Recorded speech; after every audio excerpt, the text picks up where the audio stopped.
Assalamualaikum warahmatullahi wabarakatuh. Hamdan wa syukran lillah, amma ba'd. Allahumma salli ala sayyidina Muhammad wa ala ali sayyidina Muhammad. Kisah ahli ibadah yang diacuhkan oleh Allah Subhanahu wa ta'ala. Kisah ini diceritakan oleh Imam Al-Ghazali di dalam kitabnya Mukasyafatul Qulub. Kisah ini diambil dari sebuah kitab Mukasyafatul Qulub yang dikarang oleh Al-Alim Al-Alamah Al-Imam Al-Ghazali rahmatu alaih. Dalam kitab ini disebutkan ada seorang hamba yang soleh, yang ahli ibadah, bernama Abu bin Hisham.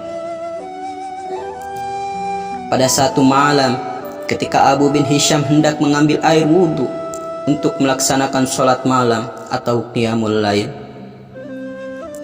beliau kaget melihat sesosok makhluk di bibir sumur tempat ia hendak berwudhu.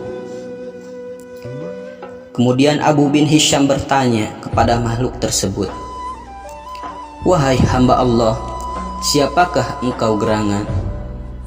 Jawab makhluk tersebut, "Aku adalah hamba Allah, aku malaikat Allah." Jawaban itu membuat Abu bin Hisham kaget dan sekaligus bangga. Kemudian lalu ia bertanya, "Apa yang kamu lakukan di sini?" "Aku diperintahkan untuk mencari hamba para pecinta Allah Subhanahu wa ta'ala." Jawab malaikat tersebut.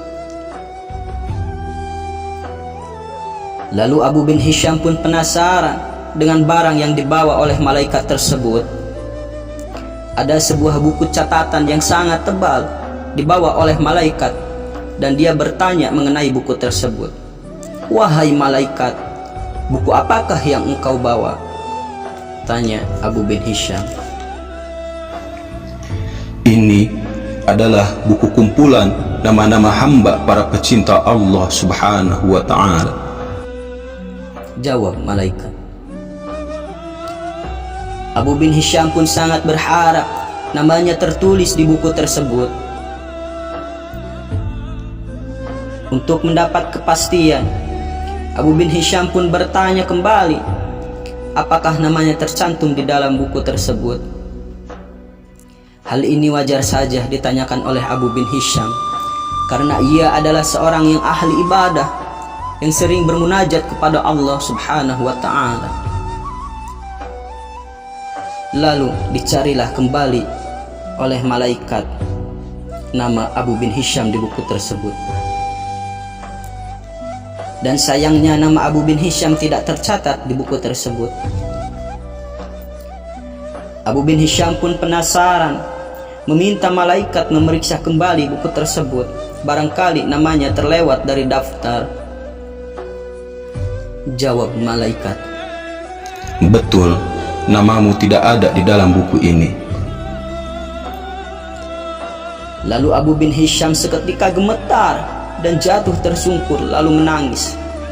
"Betapa ruginya aku ya Allah, yang selalu berdiri tegak setiap malam, bertahajud dan bermunajat, tapi namaku tidak masuk dalam golongan para hamba pecinta Allah Subhanahu wa ta'ala," kata Abu bin Hisham dalam tangisnya.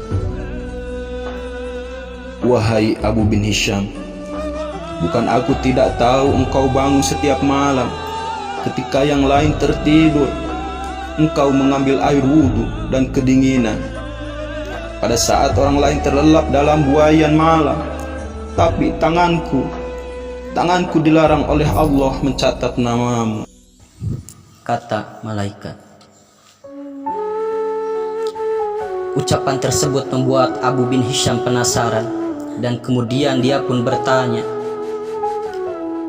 "Kenapa Allah sampai melarang malaikat mencatat namanya? Apa gerangan yang menjadi penyebabnya?" kata Abu bin Hisham. "Wahai Abu bin Hisham, engkau memang ahli ibadah dan selalu bermunajat kepada Allah Subhanahu wa Ta'ala, tapi engkau pamerkan dengan rasa bangga hal tersebut kemana-mana dan asyik beribadah, memikirkan diri sendiri tanpa memikirkan sesama. Padahal di kanan dan di kirimu ada orang sakit dan kelaparan. Kenapa engkau tidak jenguk dan tidak beri makan? Bagaimana mungkin engkau dapat menjadi hamba pecinta Allah dan dicintai oleh Allah Subhanahu wa Ta'ala kalau engkau sendiri tidak pernah mencintai hamba-hamba yang diciptakan oleh Allah Subhanahu wa Ta'ala? Kata malaikat. Abu bin Hisham pun kaget luar biasa. Lalu dia tersadar, ibadah itu ternyata bukan semata-mata urusan antara makhluk dengan Allah semata, namun juga sesama manusia dan alam semesta. Sahabat Huda yang dirahmati Allah, dari kisah di atas tadi, semoga kita dapat mengambil hikmah dan pelajaran bahwa ibadah itu tidak semata hablum minallah, tetapi lebih luas dari itu, hablum minan nas dan hablum minal alam. Hubungan kita dengan sesama dan hubungan kita dengan alam semesta melengkapi akan hubungan kita kepada Allah Subhanahu wa Ta'ala. Dengan demikian akan melahirkan kecintaan Allah Subhanahu wa Ta'ala yang hakiki kepada kita semua. Amin, amin, amin ya Allah ya Rabbal Alamin. Wassalamualaikum warahmatullahi wabarakatuh.